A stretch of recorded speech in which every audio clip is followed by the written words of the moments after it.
Olá a todos, meu nome é Walter dos Santos e este é o canal VS Consultoria. Hoje vamos falar das instâncias recursais para interposição de recursos contra multas de trânsito, contra a instauração do processo administrativo para a imposição da penalidade de suspensão do direito de dirigir, bem como as instâncias recursais para a interposição de defesa e recursos administrativos contra a instauração do processo administrativo para a imposição da penalidade de cassação da Carteira Nacional de Habilitação, CNH.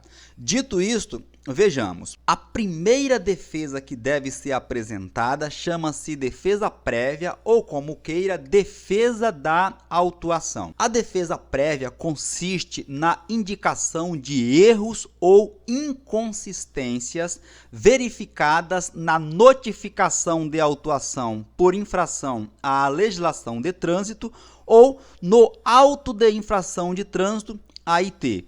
Do lado esquerdo, colocamos uma imagem ilustrativa a fim de que você possa se familiarizar com o que vem a ser uma notificação de autuação por infração à legislação de trânsito. Enquanto que, do lado direito do seu vídeo, aparece uma imagem ilustrativa a fim de demonstrar o que vem a ser um auto de infração de trânsito, ou também conhecido como AIT. Em ambos os casos, serve para verificar os erros ou inconsistência, tanto no auto de infração, bem como na notificação de autuação por infração à legislação de trânsito. E esses erros podem ser como, por exemplo, a digitação errada, a inconsistência da autuação, a impossibilidade do cometimento de infração com o tipo de veículo, por exemplo, a divergência de marca do veículo, divergência de modelo, espécie ou cor do veículo autuado. No caso da inconsistência da autuação, informações incompletas, tais como o local grafado de forma errada ou inexistente, impossibilidade do cometimento da infração com este tipo de veículo, por exemplo. Utilizaremos aqui uma situação extrema em casos registrados na literatura do direito administrativo de trânsito, do motorista de um veículo que fora autuado por não estar utilizando o capacete. Ora, o capacete, via de regra, se utiliza quando estiver pilotando na condução de motocicleta. Mas já houve caso em que o proprietário do veículo recebe uma notificação de autuação por infração à legislação de trânsito por não estar usando o capacete. Entretanto, este cidadão sequer sabe pilotar motocicleta, nem tampouco tem a habilitação e o pior, não possui o veículo dessa espécie. Não é demais dizer aqui que logo é impossível desse cidadão ter cometido essa infração com esse tipo de veículo, qual seja, veículo automotor e não uma motocicleta. No caso da divergência de marca, eu possuo um Fiat 147, vem grafado na notificação de autuação por infração à legislação de trânsito, que a infração em tese teria sido cometida por um veículo da marca Volkswagen, por exemplo, apenas para ilustrarmos aqui as nossas explicações, além do modelo, espécie ou a cor do veículo autuado. Incorreção na identificação do local da infração por ausência de numeral ou referência, ou ainda via, cruzamento ou interseção inexistente. O agente da autoridade de trânsito lavra um auto de infração dizendo que eu estava cruzando a avenida A com a avenida B. Entretanto, após uma prévia análise, verifica-se de que essas duas vias não se cruzam. Logo, aqui nós temos uma incorreção na identificação do local da infração. Dito isto, veja, nós temos que o objetivo da defesa da autuação, ela visa o arquivamento do auto de infração de trânsito antes de sua conversão em penalidade de multa. Perceba que neste momento processual não se tem ainda a imposição de uma penalidade, ou seja, o cidadão ainda não foi multado. O que ele tem é a informação de que contra ele fora lavrado um auto de infração de trânsito por, em tese, infração à legislação de trânsito. E diante disto, ele deve apresentar o que nós chamamos de defesa prévia ou defesa da autuação. É como se fosse uma fase ainda preliminar. Superada essa fase, nós entramos na primeira instância, ou seja, na JARE. A primeira instância do direito administrativo de trânsito chama-se JARE, Junta Administrativa de Recursos de Infrações. A previsão legal para a existência das juntas administrativas de recursos de infrações encontra-se na Lei nº 9.503, de 23 de setembro de 1997, lei que instituiu o Código de Trânsito Brasileiro, CTB. No seu artigo 16 diz que junto a cada órgão ou entidade executivos de trânsito ou rodoviário funcionarão juntas administrativas de recursos de infrações JARE. A JARE é um órgão colegiado responsável pelo julgamento dos recursos interpostos contra penalidade por eles impostas. Peguemos como exemplo aqui o DETRAN. O DETRAN é um órgão executivo de trânsito. Apresentei a minha defesa da autuação ou defesa prévia, entretanto, o DETRAN manteve a imposição da penalidade.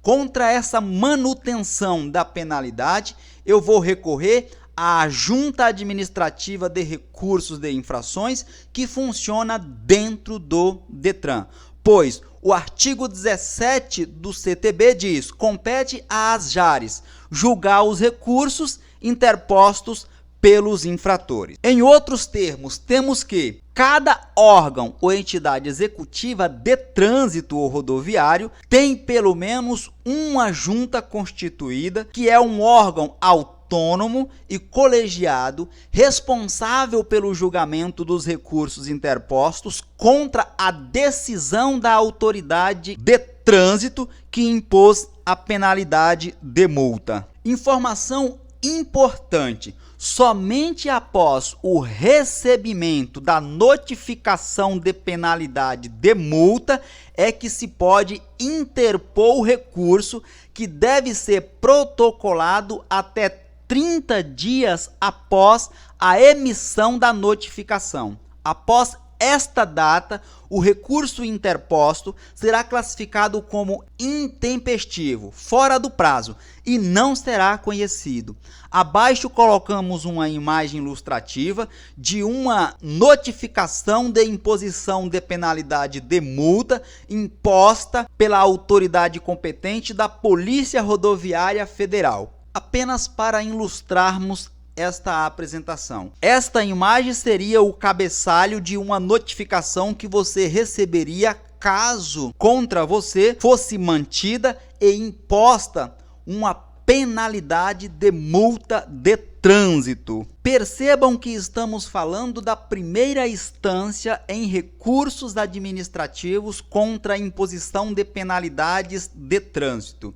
A segunda instância no direito administrativo de trânsito trata-se do CETRAN, Conselho Estadual de Trânsito, que igualmente tem a sua previsão legal no Código de Trânsito Brasileiro, especificamente no seu artigo 14, diz que compete aos Conselhos Estaduais de Trânsito, CETRAN, e ao Conselho de Trânsito do Distrito Federal, CONTRANDIF, que é como se fosse o CETRAN, entretanto, no Distrito Federal. E compete a este órgão julgar os recursos interpostos contra decisões das JARES. Simplifico. Suponha que você interponha um recurso junto às juntas administrativas de recursos de infrações. Entretanto, mesmo assim, os membros da JARE decidem por manter a imposição de penalidade. Neste caso, você deve recorrer à segunda instância, que é os CETRANs, interpondo recurso direcionado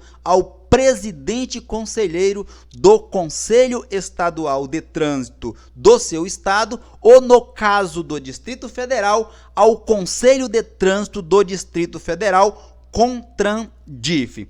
Para protocolar um recurso no CETRAN, é necessário que seja interposto primeiramente recurso junto à AJARE. Ou seja, eu só posso recorrer à segunda instância caso eu tenha pré-questionado a matéria em primeira instância, que é a AJARE. Contudo, preste atenção aqui. Para interpor recurso à AJARE, não é necessário a apresentação de defesa prévia. Explico melhor. Suponha que você recebeu a notificação de autuação por supostamente haver infringido a legislação de trânsito, entretanto, por algum motivo, você não apresenta a defesa prévia ou a defesa da autuação, que é a sua primeira defesa. Mesmo assim, você ainda pode apresentar recurso à AJARE, a Junta Administrativa de Recursos de Infrações. Se você não apresentar esse recurso para a AJARE, você não poderá mais exercer o seu direito de recorrer em segunda instância, que é para o CETRAN. Você pode ainda interpor recurso contra penalidade de multa, suspensão e cassação do direito de dirigir. Essas orientações valem tanto para um processo administrativo contra a imposição da penalidade de multa, bem como um processo administrativo para a imposição da penalidade de suspensão do direito de dirigir e contra a penalidade de cassação da Carteira Nacional de Habilitação, CNH. Importante frisar que mesmo naqueles casos em que houve o pagamento da multa,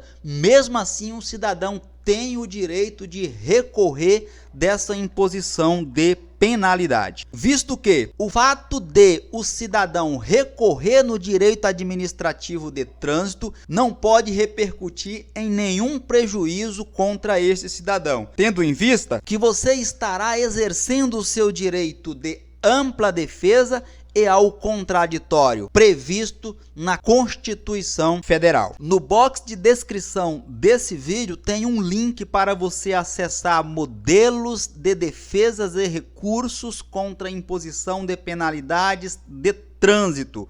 Qualquer dúvida que tiver sobre o tema, mande a sua pergunta, que será sempre um prazer respondê-la. Se inscreva neste canal, compartilha esse vídeo, deixa o seu joinha e fiquem todos atentos até a minha próxima publicação.